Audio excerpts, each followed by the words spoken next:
the governorship candidate of the All Progressives Congress (APC) for the September 19 Edo State gubernatorial election, Pastor Sage Iyamu has clarified that he never poured acid on fellow students as an undergraduate.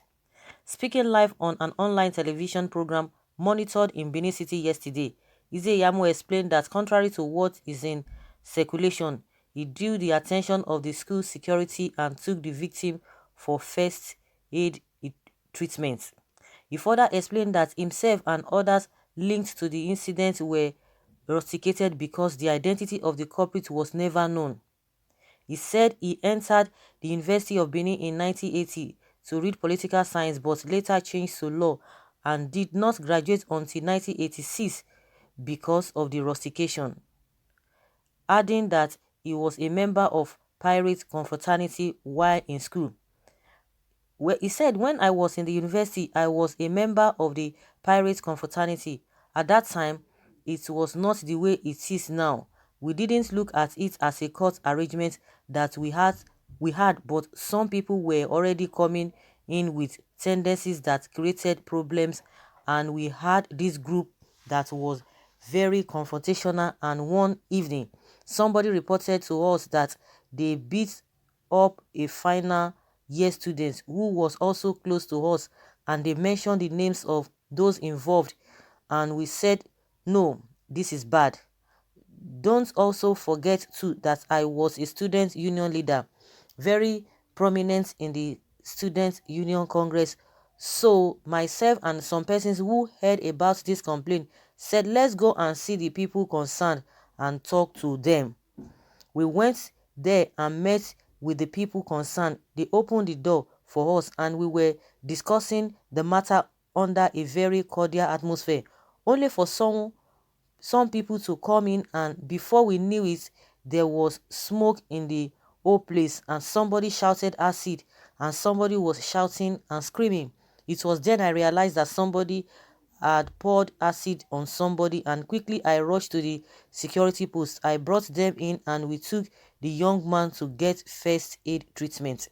Of course, the school set up an inquiry, and the person that was affected admitted that I was the one who brought security agents and that I was able to take him in for medical attention. And I asked who poured it. He said he doesn't really know that when we came in, they knew us that we are final year students and they are also old students, and that we had a cordial interaction, but that some people came in and the person who poured that acid, he knows the face but does not know his name, and nobody appeared to know the name and the university and nobody appeared to know the name. And the university said, since you people don't want to mention the name, we are going to sanction all of you involved. And before we knew it, they expelled us, but the reason they gave was that they are expelling us for belonging to proscribed organization. But the long and short of it is that we were on it for 2 years till 1986, when the Senate held a meeting and said, these guys have been punished enough. If you really look at the records, they were not the one that committed what actually happened. So we were called back, graduated, and then went to law school, Pastor Iyamu narrated. You can imagine. And one lawyer was coming out to defend, oh, there was nothing like that, there was nothing like this, there was nothing like that, he didn't do this, there was no panel set up, this and that. And I was like, but Oshomole made mention that Professor Issei Sage was part of the panel that was set up that rusticated them, and he said there was nothing like anybody poured an acid on anybody. These people are always coming out to just jump into conclusion.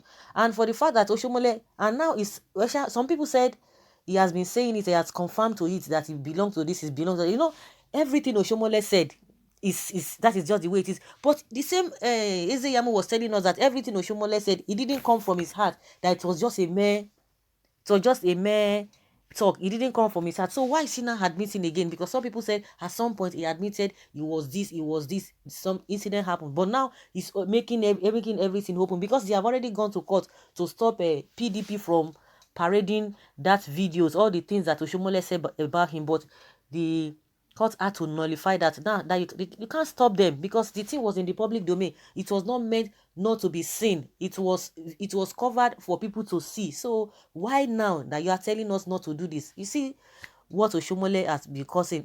This all those things wouldn't have even come up if not that Oshomole, the same Oshomole that even brought this whole thing out, and he has nailed this man.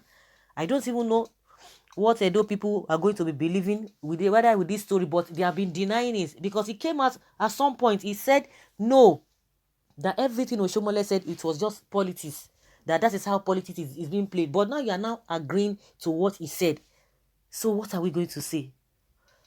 It is not in our place. Everybody has one vote. It is now the collective effort of the masses of Edo people that will now decide whether they will vote for you or whether they will vote for Obaseki. But it's now a confirmation because Ochumole cannot just be saying all of those things. Or for the fact that people are saying that he went overboard, but Ochumole cannot be saying all these things, confirming and quoting, bringing bringing Professor Pastor Ise Sage into this matter that he was part of the this thing. So what are we talking about? He told everybody in that video, in that when he was doing campaign, that go to University of Benin, you will see the records are there. Exactly what Oshimole said. But now you are trying to say, oh, it happened, but that is not the way it happened. But you told us Oshimole didn't mean all that he said. So I don't know what you guys think concerning this confession now by, my goodness, by Eze Iyamu. He has narrated and, my goodness, this is unbelievable. Really unbelievable. Someone says here that you don't deserve to be the governor of Edo State in whatever way. If you like, try to paint it, try to twist it, trying to say that why didn't you accept from the beginning? Why are you telling us that Shomole was just playing politics after now that everything has gone beyond what you guys planned? You are now coming back and you didn't sue, and that was why I didn't sue Oshomole, because people were like, why didn't you sue Oshomole if you feel that Oshomole was just saying or was making it up? And the same person now, and another thing, Edo people are waiting for Oshomole to come and campaign, to come and say otherwise, because between 2016 and 2020, if he has changed, of course, I'm not saying whether what he's saying is right or what he's not saying is right, but my own concern is that why was he denying it? And why are people coming out to say, oh, Eze Yamu, this and that, Eze Yamu, nothing happened, that people are just saying this. And one thing that Eze Yamu said, he said, what is being circulated, it's not, nobody circulating it. Nobody ever said it. It was Oshomole, your man. It's Oshomole, your man, that said this thing. It was Oshomole that said, put it in the public domain for people to hear. So people are not circulating it. It was what Oshomole, who is now your man, because you are his preferred candidate. Because I don't know, this politics of bitterness. So who is now to take Oshomole serious with all of these things? Now you are agreeing to this. So what are we going to be talking about? What integrity does Oshomole now have? Oshomole that have said all manner of things, forgetting that there is tomorrow. And that's why I'm surprised. Oshomole, all of them they are close to 70, late 60s, majority of them, and yet they are behaving in this manner. Things that their children are supposed to be doing, they will tell us it's politics, and politics is supposed to be something of integrity. When a whole people will be under you, you are the leader, and you just talk the way you want, and you are telling us it is politics. So what example, what legacy are they leaving behind for the younger ones? What legacy are they leaving behind for the younger ones? Some people will come and tell you that, oh, Oshomole never made mistake, or nobody should blame Oshomole because Oshomole said exactly what happened. And now, Iyamu has confirmed, he has confirmed everything Oshomole said. Whichever way, we need to be careful.